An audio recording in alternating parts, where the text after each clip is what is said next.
Hey les Phoenixous, ici le Phoenix. Aujourd'hui, retour sur le tome 8 de Dandadan.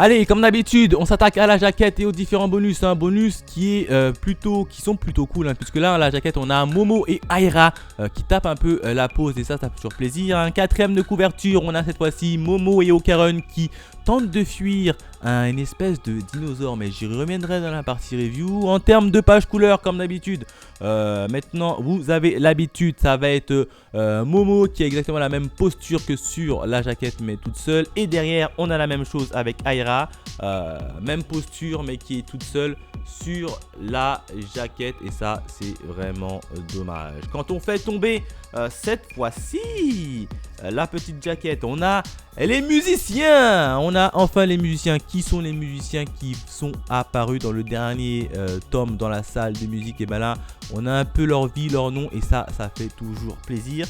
Quand on tourne la quatrième de couverture, et ben on a quoi?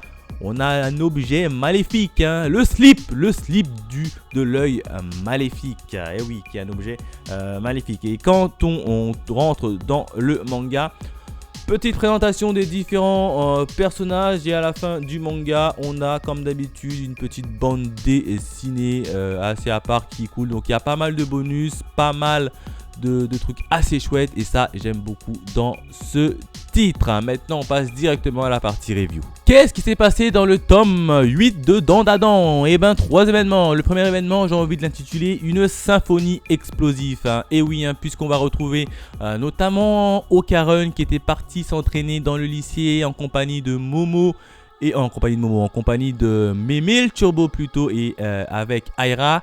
Et puis là, on va les retrouver tout simplement, les musiciens contre Okarun et Aira. Et puis au fur et à mesure de l'avancée du combat, et ben Okarun va quand même plutôt bien se débrouiller. Il va apprendre à se déplacer assez plus rapidement que ça.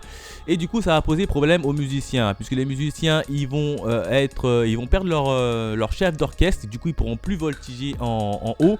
Et du coup, les musiciens, ils vont lancer le tout pour le tout. Ils vont lancer une attaque qui s'appelle la chorale. Ils vont ériger, on va dire, 4 géants qui vont chanter des chorales. Et plus bas, il y a plein de mini musiciens qui vont foncer sur Aira et Okarun, qui vont plutôt bien les esquiver. Et puis à la toute fin, tu as bien évidemment Okarun qui va faire une pirouette et qui va abattre le chef d'orchestre, et tout le monde va revenir à la normale. Donc son entraînement est terminé et il rentre au bercail. On va également revoir Manjiro, vous savez, le prêtre qui veut absolument exorciser le Gigi. Il a dit à Seiko, la grand-mère de Momo, il a dit c'est plus possible, c'est ingérable comme ça. Gigi, à chaque fois il se transforme en œil maléfique et il casse tout, et on a de plus en plus de mal à le stopper. Donc cette fois-ci, je recontacte l'Ayashi, la personne qui est capable d'exorciser Gigi, et puis comme ça tout est fini. Le deuxième événement, j'ai envie de l'intituler Accord. Et oui, puisque au même moment que Gigi était en train de sortir de la maison de Momo, et ben t'as Okarun, Mémé Turbo et Aira qui rentrent tranquille. Et puis là, Okarun, vu qu'il a gagné contre les musiciens, il se sent plus, tu vois, il défie tout simplement Gigi et l'œil maléfique. Il a dit viens, on se tape, toi et moi. Vous connaissez Gigi, notamment l'œil maléfique plutôt. Il accepte le duel, il accepte le duel. Du coup, il se bat. C'est un combat assez extraordinaire où cette fois-ci, c'est Okarun qui va prendre le dessus sur l'œil maléfique. Vous connaissez la puissance de l'œil maléfique, il est assez badass, assez fort. Et puis là, t'as Okarun qui arrive plutôt bien à le maîtriser. Il finit par lui envoyer un petit coup de boule et à le mettre KO. Et puis là, il dit stop, on va mettre fin à ce combat.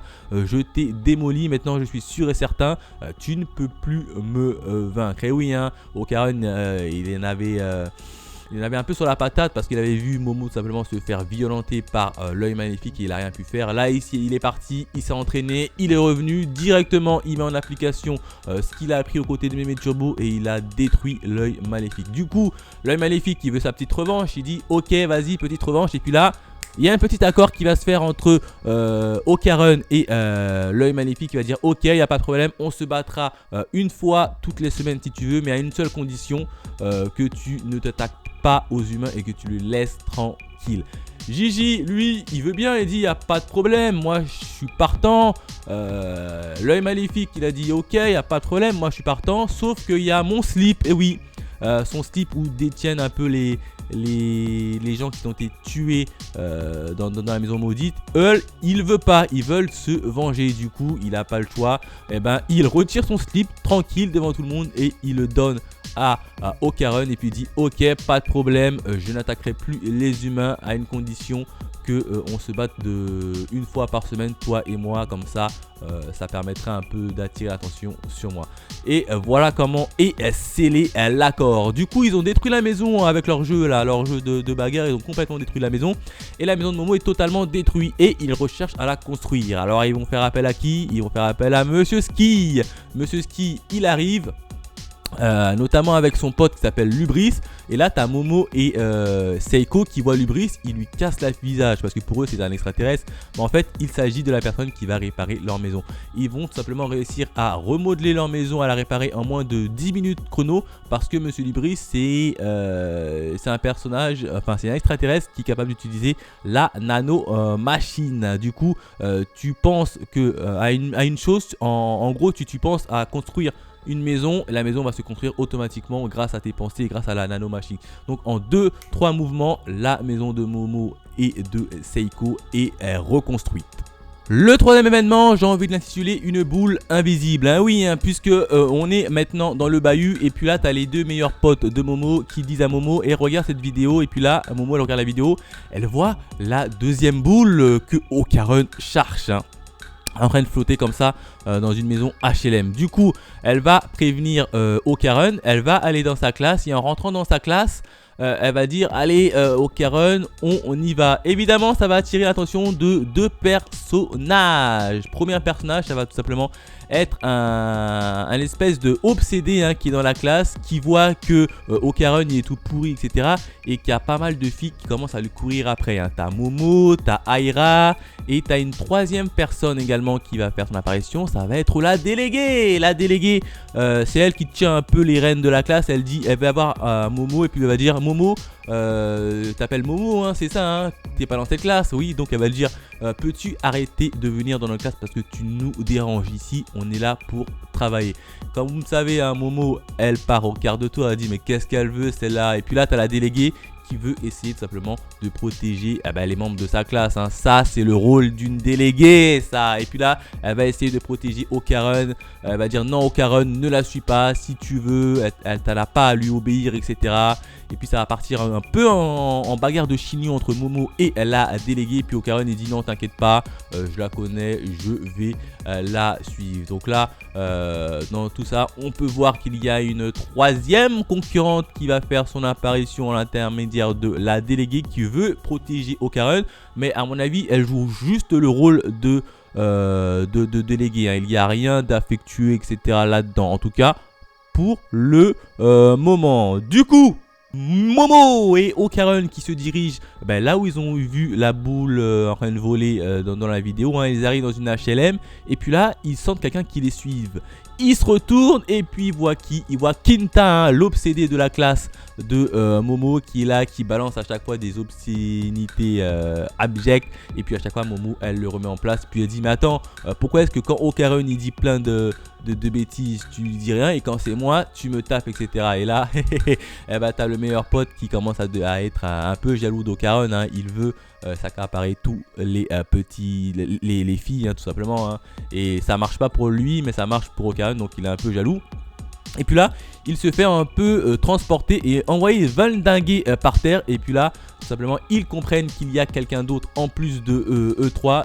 Ils voient la boule de Momo en train de voler. Et puis là, c'est une course-poursuite qui va y avoir entre Momo, Okarun qui vont courir derrière la personne qui est invisible. Hein. Ils vont essayer de le prendre en étau.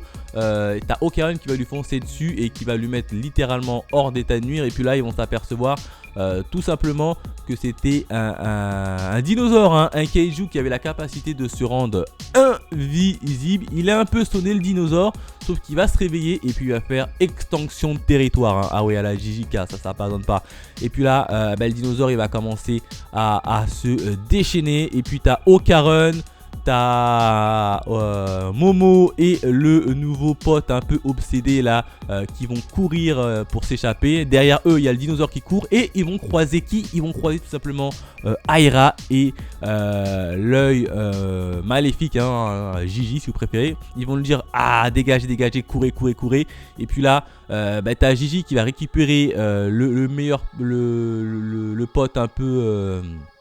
le pote Kinta là qui est un peu jaloux, il va le récupérer et puis ils vont se retrouver tout simplement chez Momo. Pendant ce temps là t'as Aira, Momo et Okarun, ils vont se taper contre le kaiju un peu géant. Ils vont avoir beaucoup de difficultés et puis ils vont réussir à l'assommer et à rentrer chez eux. Et puis là voilà comment se termine le petit manga.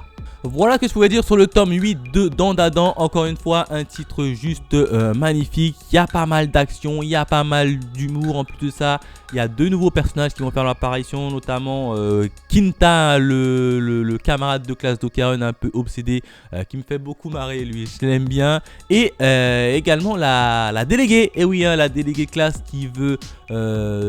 le bien de sa classe, simplement défendre ses camarades de classe, et ça c'est une vraie déléguée. En termes de notes, personnellement je leur ai mis la note de 5 sur 5 parce que Dandadan, franchement c'est un réel plaisir de le lire à chaque fois. Voilà ce que je pouvais dire sur le tome 8 de Dandadan. N'hésitez pas à me laisser vos avis dans les commentaires. Quant à nous, on se retrouve très vite pour de nouvelles aventures. Allez, bye mes Phoenixous.